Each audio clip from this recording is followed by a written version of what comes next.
Hello and welcome to another new episode of Learning Simplified. In this tutorial, we are going to understand how to create a horizontal menu. But before we move on, the very first thing that I would like you to do is subscribe us and to stay tuned for more videos. And another thing, do not forget to hit the bell icon to stay connected with us. Now in this case, the very first thing that we are going to do, we are going to create an unordered list item in the very first case.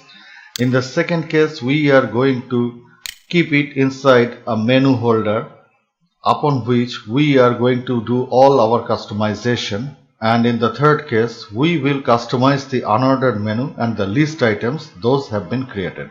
Another thing that I would like to mention here, that we have used here an HTML comment system. Now inside this particular thing, all we are going to do, the first thing that we are going to do is to create a div class menu holder. And inside this menu holder, all we are going to do, we are going to create an unordered list. So there it goes.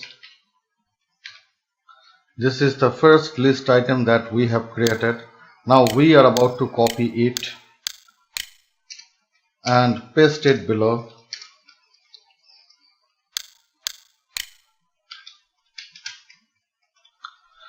Now we can see that we have created a div class with menu holder, and then we have created an unordered list, and inside this unordered list, all we have done, we have created some list items, as you can see over here.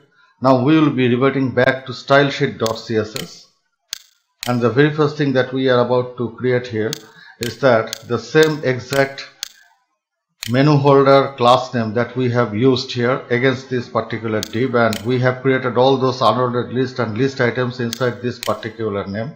So all we are about to do here, we are first of all going to copy it, getting back to stylesheet.css, and inside anywhere we may create a particular, for say we will be creating that over here just below this mother box, and this is known as the CSS comment.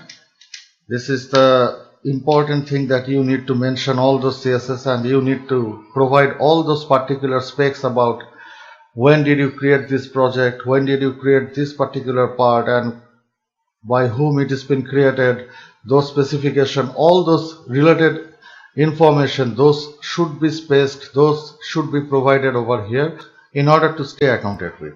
Now we are writing here, there it goes. It's not list item, it's the menu item. And in the second case, first of all, let's get back to our project and see what have been created so far. And there goes the result. We have created up to this far. Let's get back to index.html. What have we done? Oh, we have placed it just outside this mother wrapper. This is not the same exact thing that we have intended. So all we are going to do, we are going to cut all those things from here.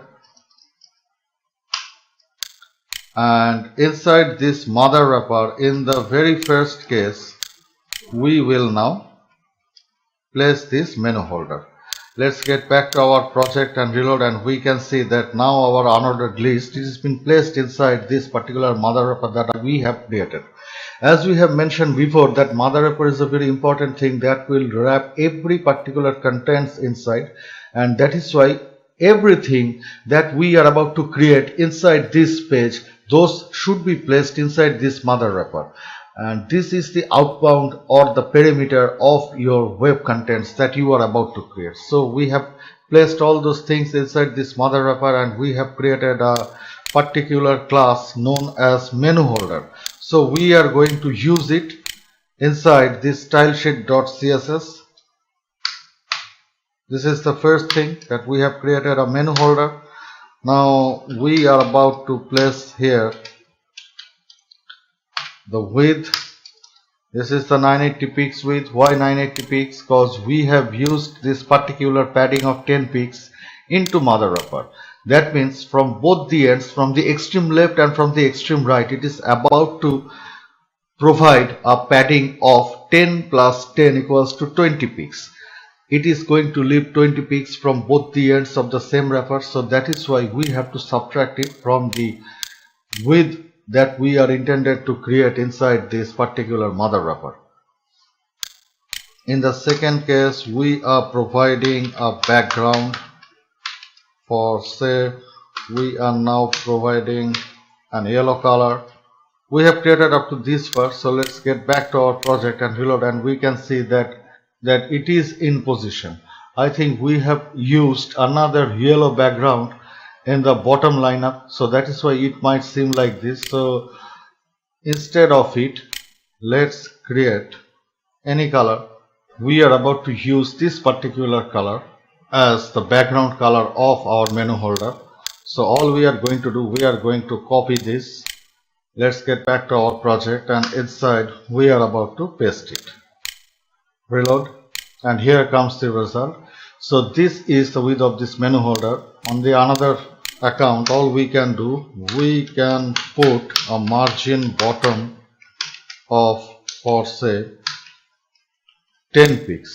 So all it is about to do, it is going to leave a bottom margin of 10 pixels. Now in the second case, we are about to customize all these list items. We are about to provide here, first of all, a height of 50 pixels. Now you might ask me that in our previous tutorial, we have discussed that we shouldn't provide any kind of height property into our particular selector name that we have created and into our particular div that we have created. So why we have provided such attribute over here, this height attribute? In this case, practically, we are all aware about how much height should have been provided to that particular div that we have created. We practically know the exact height of the menu item that we are about to create. So that is why we are about to use this height attribute over here. Now all we are going to do, we are going to use this menu holder item here, UL. Now we are about to customize our unordered list, and as we have stated that list style will be none, and the height in this particular case too should be 50 pixels. Instead of this, you could have used this mean height property. So what is the exact difference between height and mean height? Mean height is the height provided by the developer in an order that this is the minimum amount of height that should be provided, that should be occupied. And now if the product gets increased in height, now if the content that we have created, it goes beyond the height of 50 pixels, then it will stretch on accordingly and will adjust, but the minimum height provided here will be 50 pixels.